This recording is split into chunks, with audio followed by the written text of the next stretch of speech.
On va voir retracer l'histoire des castors de Saint-Paul-de-Léon et par un document qui nous a été remis par Madame Piriou, qui les détenait de son beau-père.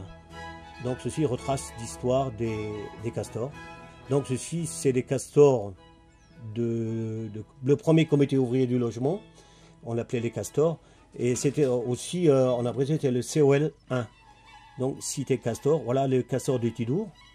Ici on voit le panneau.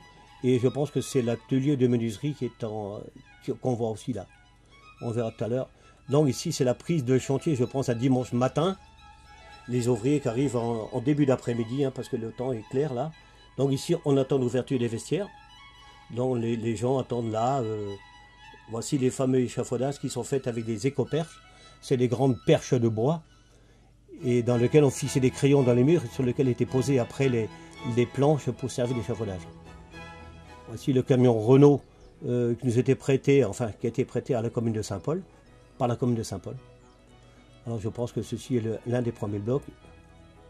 Là alors, ce sont les blocs de cave qui sont construits en béton de Bancher, avec coffrage, béton et cailloux. Donc ici il a une maison, une des maisons en stade de couverture. Voici le camion prêté généreusement par la ville. Donc je pense que ceci est le tout premier bloc. Hein, le tout premier bloc. Donc les fenêtres étaient en place. Alors voici le plan général de Tidour. Avec la rue de la Tour d'Auvergne et la rue Paul Pasquet. Donc là, voilà, encore les gens qui arrivent à la prise de travail. Donc Laurent Olivier, qui était le contremaître des chantiers à l'époque. Ici, les maçons sont sur le réchafaudage. Et voilà, et on repart pour une autre demi-journée. Voilà, donc là, il y avait un poste de transformateur provisoire. Là. Voilà, Jean Fer, qui était le responsable de la bétonnière, qui faisait toute la partie béton, qui approvisionnait tous les chantiers avec des wagonnets de Coville, avec des ouvertes. Alors on verra le système avec une plaque tournante. C'est ce système de wagon là qui était utilisé dans les mines. Hein, voici donc les deux pousseurs, on pourrait dire, les deux pousseurs de wagonnets. Parce que tout ça, bien sûr, se fait à la main. Voilà la plaque tournante là, pour changer d'orientation au wagonnet. Voici toujours, bon, là on est au deuxième, on est le quatrième bloc là qui est en... Là on a fait les trois premiers blocs, le quatrième bloc est en cours d'élévation. Si j'ai empressé d'aller chercher le béton, je pense que c'est pour un coffrage de dalle, donc il fallait faire vite. Coffrage de dalle ou de ceinture. Hein. Voilà, c'est sûrement ça, parce que là on fait la chaîne avec les seaux en béton qui devaient peser une vingtaine de kilos. Hein. Voilà, donc voilà la chaîne avec les seaux. Donc dans la semaine, les permanents préparaient les coffrages, préparaient les dalles, et les dalles étaient coulées le dimanche par les castors. Voilà donc la fameuse chaîne là. Voilà, on verse le wagonnet. Ah oui, on voit là le monsieur avec sa salopette, avec sa cigarette, son béret basse. Vous remarquerez quand même qu'il porte la cravate. Voilà, Paul Stéphane, François Breton. Voilà, toujours notre cravaté. Voilà les menuisiers qui sont en train de préparer une charpente ou un empoutrement. Je pensais que c'était un empoutrement. Et voilà monsieur Norroy qui travaillait comme photographe chez monsieur Piriou. Voilà pour le Guivard. Voilà Léon Plébert. Là, Norroy toujours. Ah, je pense que c'est l'inauguration officielle et la remise des clés de la première maison au Casseur de Tidour. Avec Monseigneur Fauvel. Madame Pasquet avec sa coiffe. Monseigneur Fauvel qui serre la main à tout le monde. Voici monsieur Paul Pasquet à gauche, Monseigneur Fauvel, mon beau-père Laurent Olivier et le sous-préfet monsieur Laugier. Donc voilà, les gens s'approchent. Ah, et on remarque aussi près de monsieur le sous-préfet, monsieur Henri Le Sanne, qui était maire de Saint-Paul à l'époque. On coupe le ruban officiel. Voilà qui est fait. Là, sur les applaudissements, voilà. Donc les gens vont se déplacer. Nous remarquerons les personnes qui font partie des castors avec leur poussette. Oui, il y avait énormément d'enfants. Il y en On a- a compté, je crois, sur les chantiers, les familles qui ont été logées, il y avait plus de 800 enfants. 800 enfants à l'époque. Ouais, Ouais. C'est vraiment exceptionnel. Donc ici, grande discussion ici, avec Monseigneur Fauvel.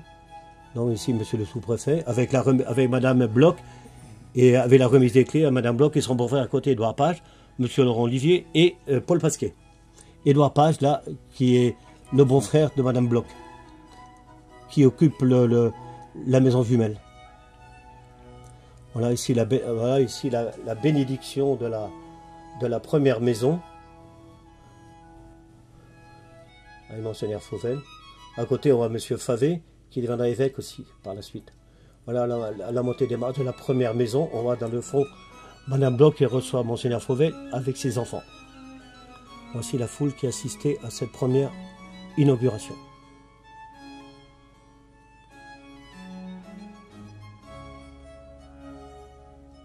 Extrait d'une lettre à un ami de Paul Pasquet. Nous avons agi. À 4, nous sommes partis. Nous avons sacrifié toute vie de famille normale pour que d'autres en aient une normale un jour. Nous n'avons pas hésité. Nous avons agi. Nous voyons. Il ne nous appartient pas de juger. Nos actes sont là.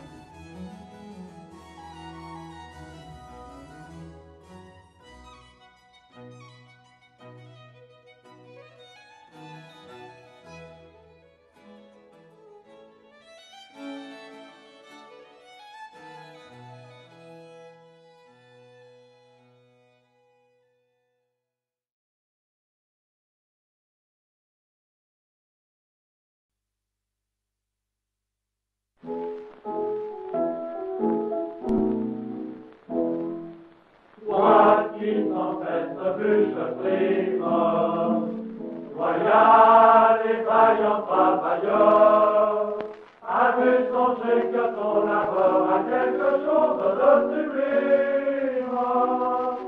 Que grâce à toi l'humanité possède un peu plus de bien-être, et que sans toi la société ne saurait être.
Tu veux vivre et gagner